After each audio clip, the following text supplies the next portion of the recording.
Welcome to Hanging Out with Robert, that's me. This video contains things that I encounter throughout the day. If for some reason I complete a task and you would like to see the details, you can click on the link in the description area below. This video also contains tips and tricks that I learned throughout the years. I plan on leaving this video accessible for about 30 days. After that, you can view it through my Patreon account. Thank you very much for watching. Put a heater core in that ride Elizabeth's driving. Hit that thing with some oil eater degreaser. Let it sit 4 or 5 minutes. Then I'm going to rinse it down in that sink. Get that thing installed. Every once in a while, these things are still giving off odors. You need to take a good whiff of it before you install it. Or just hit it with degreaser. The heater core is clean. Under panels out. Getting ready to run my little vacuum cleaner here. Getting this thing done. Ouch. This vehicle has the power amp in it. It has an aftermarket radio, so I doubt this radio is hooked up to this power amp, but we'll see. This heater core has already been replaced once. Not sure when. I don't have any documentation, but we do smell coolant when we turn this thing on, so we're going to go ahead and replace this heater core. Better to have documentation when something like this could destroy the engine. I got the amp out on the ground, and I obviously still have music, so I'm going to assume that that amp has been bypassed. Look what I found all the way down in there. Also, you can see this thing was leaking. It's got all kind of crust built up. Let's see what date it has on this thing. I really can't tell the date. I'll look at it a little closer, but it is a Volvo core. Look at all that stuff built up, man. Now, if I'd have looked at this and thought, well, you know, this thing had been replaced because it's got a black bottom and it's got a newer tag on it. But I've talked to Volvo mechanics that said they used to replace these things every 3 years. Look at that thing.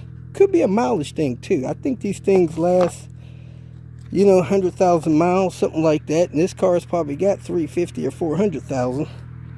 And I know the Swedish carports ones last sometime about 200,000. So anyway, I got another replacement. Somebody put that improper screw in the bottom of this thing when they installed it. So I went and got in my spares and found the right screw to fit in there. Let me go ahead and pop the seals and install this thing after I wipe this coolant off of it. Have a fresh new smell. I had to dump all the coolant because I couldn't find my hose pinchers, but that right hose there, port, leaked a lot of coolant out. This one on the left just leaked a little bit. Let me get that seal off of there and pop this core in. This is probably the first black box I ever seen. I don't know why this thing has a black box. This car might have come from overseas. That accelerator pedal also looks different than what I'm used to seeing. I thought they always had rubber on them. Strange things on this vehicle. And that's that. Heater core is done. Time to run to the store. Here with James' car, about to do some front rotors.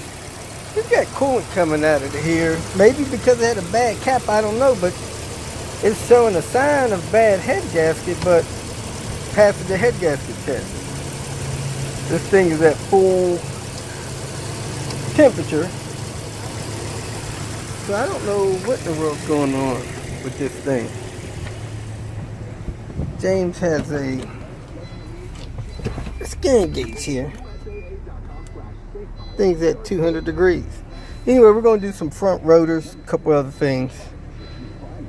Just catch up on some work on this thing. Don't have everything I need to do this work, but while poking around, I see what looks like a torn J-hose. I can't even get at the thing. I don't know where the other side of that thing is going. Maybe it ends right there. It's like an L-hose. I'm here checking on James's car, trying to figure out where that bushing goes. That's evidently the passenger side bushing. There it is there. Then I look over. My ABS wire is dragging on the ground. Broke, dragging on the ground. I guess I need to order me some ABS sensors so I can replace those wires and sensors all the way up to the fuel pump connector. Then I look up here, I see this clamp rubbing on my fuel tank. Clamp is rusted and the hose is split. So hopefully that didn't rub a hole in my tank, but look like I need to replace that hose soon. If you feel that this information was useful, please like it and share it with your social media friends. You can subscribe to my channel so that you will get notifications of future videos that I post. You can follow me on Twitter, and if you need to contact me directly, please visit my website. And if you have any questions, leave them below, and someone or myself will reply to them. Again, thank you very much for watching.